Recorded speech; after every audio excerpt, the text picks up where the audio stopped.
Bem, de qualquer forma, em termos de coesão, infelizmente, essa proposta de uma negociação pontual só pode ser feita semana que vem, infelizmente. Agora, o que seria negociado pontualmente ou não, bem, isso é uma discordância. Temos força para pedir mais, temos força para pedir menos, no mínimo temos força para desconstruir certos discursos vazios, discursos que vêm aqui na frente dizendo que, olha, não recebemos propostas consistentes até agora, ora, vocês não sabem o que querem. A gente poderia dizer claramente o que a gente quer. A gente quer que as pessoas digam se é ou não é um absurdo, que a partir do momento que a gente dá médio e superior, a nossa carga horária é maior de aulas do que quando só tinha médio. Quem consegue dizer o contrário disso? Então, eu quero proposta. A gente tem propostas bem específicas de desconto de algumas coisas. Nós temos coisas bem concretas para levar lá para o Conselho. Indiretamente, a gente vai levar o geral disso aí. A partir daí, se não tivermos forças para radicalizar, mas temos que ter esse a mais, porque essa greve ela tem os seus elementos imponderáveis. Então, nós temos que levar essa radicalização a mais, para mostrar alguma força e para obrigar as pessoas a mostrarem a sua cara de que não querem negociar nas coisas mais óbvias. Conclua, por favor. O que a gente não pode é desviar e ficar parecendo que, bem, ou estamos fracos e não vai dar em nada, ou vocês não têm propostas e não vai dar em nada. É o tempo do movimento, o tempo do movimento é esse. Semana que vem vai ser outro tempo. E temos força, sim, para a semana que vem termos uma Assembleia forte, sim.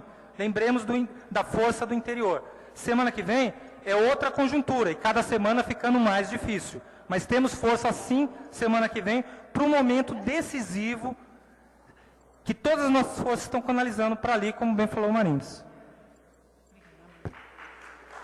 Lúcia. Lúcia, Marins e André. Isso. Gente, como é que nós não temos força? Na última Assembleia, quantos professores estavam aqui? Não só professores, servidores, né? Eu acho que tinha quase 100. 68? Lá no caderno tinha quase 100. Tá? Depois as pessoas começaram a ir embora, porque a Assembleia começa a ficar cansativa. Tá?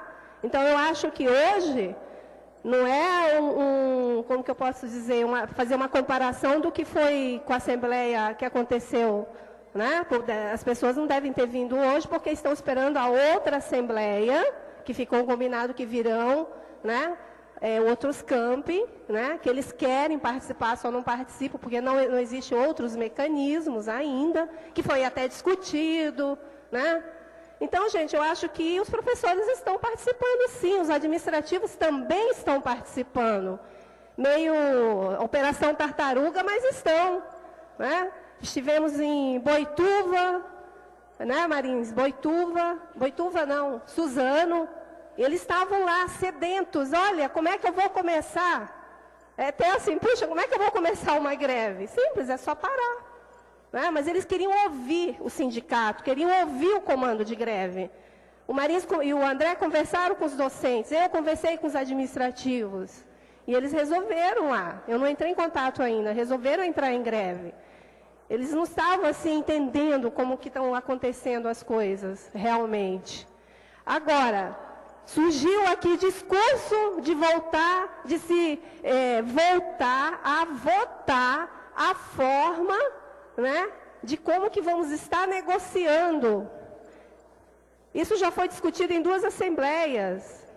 E eu acho que isso, como eu coloquei aqui no início, eu acho que é assim que funciona uma Assembleia, só se eu estiver errado, me corrijam, mesa. Tinha que ter colocado no início, mudança de pauta. A pauta não era essa. O que eu vejo é pessoas vindo aqui querendo mudar a nossa estratégia, que já foi deliberada em Assembleia, certo? Pessoas lá de cima, pessoas aqui de baixo, amigas com pessoas lá de cima, pessoas lá de cima que já estão em campanha política, certo? Então, eu vou dizer uma coisa aqui que eu vi Quando eu subi pela primeira vez lá para fazer a parte da negociação com os docentes, e a gente foi, eu, a Luciana, com os administrativos. O reitor dizendo não, né? Tudo era legal, tem que ser legal, legal dentro da legalidade. E o Garabê e o Gersonei, e aquele outro lá japonês lá, como chama ele? Suzumura? Conclua. Suzumura. Nossa, bonzinhos. Não, nós vamos não, mas pode fazer assim, pode fazer assado, e o reitor durão. Vocês não estão entendendo a jogada? Lógico que vocês estão.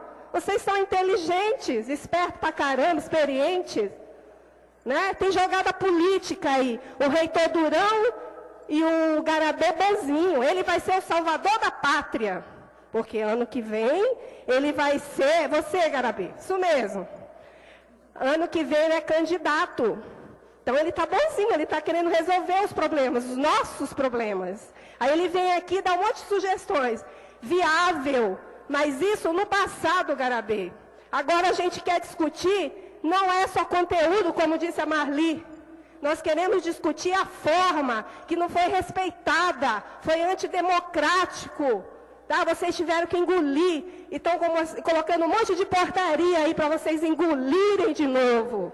Tá? E vocês vão deixar isso acontecer? O que eu falei na última Assembleia? É direto com o Conselho Superior, sim. É com o reitor também? É. Mas ele faz parte do Conselho. Mas o Conselho não é o órgão máximo? E se ele não resolver os nossos problemas? Nós vamos buscar outros mecanismos, eu disse para vocês. Ministério Público, se precisar. Conclua. Tá? É isso. Obrigada. Leonardo. Retirou. Quem é o próximo? Marins. Marins. Felipe, já encerrou. Deixa eu fazer uma consideração, que a palavra interessante tem o sentido que é subjetivo. O que é interessante para mim não é interessante para muitos de vocês. E o que é interessante para alguns de vocês não vai ser interessante para mim. O que nós apresentamos para a reitoria foi sempre interessante para nós. O que a reitoria apresentou para nós também é interessante para eles. Resolve o problema deles. Agora, se a gente quer efetivamente que seja interessante para os dois lados têm que se unir. Agora, quem é que chamou para a união? Quem é que chamou para reuniões abertas? Sem o mínimo de condições para isso. Foi a reitoria ou foi o sindicato? E agora eu falo como presidente do sindicato. Quem é que colocou reuniões aqui, chamando toda a comunidade, sindicalizados e não sindicalizados, para discutir, para que saísse sim uma opção da comunidade? Quem é que procurou, sem ter o mínimo recurso de acesso, entrar em contato com qualquer unidade do interior? Foi a reitoria ou foi o sindicato? Por que a reitoria não constituiu, então, uma comissão, não fomentou a comissão, não precisava constituir, e colocasse pessoas suas, juntos, para dialogar, e aí sim produzir alguma coisa interessante para os dois lados, de uma única vez? Porque é assim que as coisas são, como diz o Valério Arcari. Porque eles fazem da maneira como é interessante para eles. Porque até agora os administrativos não tiveram uma única resposta. Nós já protocolamos várias vezes. E o que eles dizem? Façam estudos, façam isso, façam aquilo. O ministro já se pronunciou, se politicamente ou não politicamente, o ministro já se pronunciou para que dê uma orientação, sim, o MEC dará uma orientação para as 30 horas. Isso se chama vontade política. Primeiro a gente conquista a vontade política, depois a gente conquista o fato. Eu quero saber, cadê a vontade política manifesta do reitor pelas 30 horas do administrativo? Porque na hora que ele falar, eu quero 30 horas, eu vou estar em Brasília exigindo o necessário para fornecer as 30 horas para o administrativo, e se os reitores fizessem isso no Brasil inteiro, com muita possibilidade, nós iríamos evoluir muito nesse aspecto. E aí sairíamos do que é interessante para um, do que é interessante para outro, do que é interessante no geral, do que é interessante para o Instituto, do que é interessante para a educação e para o Brasil. Felipe, A Luciana estava inscrita, cedeu o lugar para o Felipe. Isso. Boa tarde. Sobre a análise de conjuntura, na plena realmente houveram duas posições. Uma, que não há realmente mais correlações de força.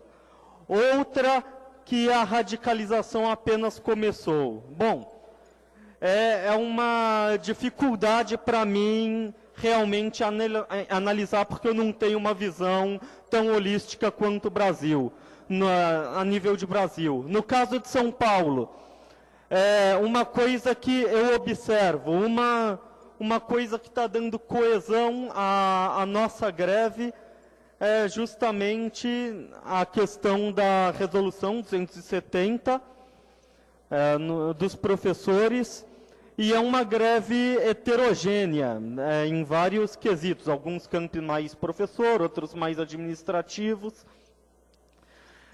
mas é inegável que realmente há um refluxo, isso foi falado. No caso de Cubatão, nós continuamos fortes, apenas 3 professores dando aula e 1/3 dos administrativos parados e firmes com a greve. Portanto, mas também eu tenho que pontuar uma coisa que aconteceu ontem.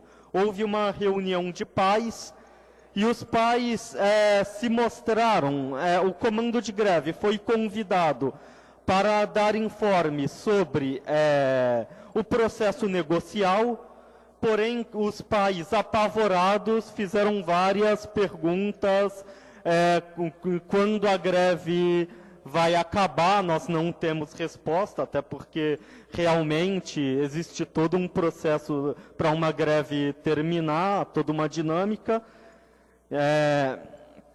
Porém, eles se mostraram que realmente o processo para eles e para os estudantes está desgastante. Eles vieram pedir, inclusive um pai com um certo... bem sensato, pediu a finalização da greve. Nós falamos, bom, aqui, tanto a plenária em Brasília, quanto uma reunião em Cubatão, nós decidimos pela continuidade da greve. Porém, prometemos levar essa posição de vocês, como vocês bem pontuaram, para a Assembleia de São Paulo. Bom, o recado está dado. Estamos em Cubatão nesse viés. Muito obrigado. Finalizando, então, André. Não? De novo? Bom, terminamos a análise de conjuntura. Passamos, então, para o 4º item, que é deliberações. Sobre o item 2, eu concentrei no item 4, deliberações sobre a greve, também para nós deliberarmos as propostas que foram levantadas no item 2, que é como faremos essa defesa no Conselho Superior, ok? E tem, então, o item de inclusão de pauta também da Lúcia, que é discutir a pauta dos técnicos administrativos, né? E o problema que houve na reunião ocorrida essa semana, né? Então, são essas duas questões. Acho que a gente poderia, então, abrir com essa proposta da Lúcia, em função de que os administrativos não se sentirem preteridos, ok? Lúcia, então, por favor.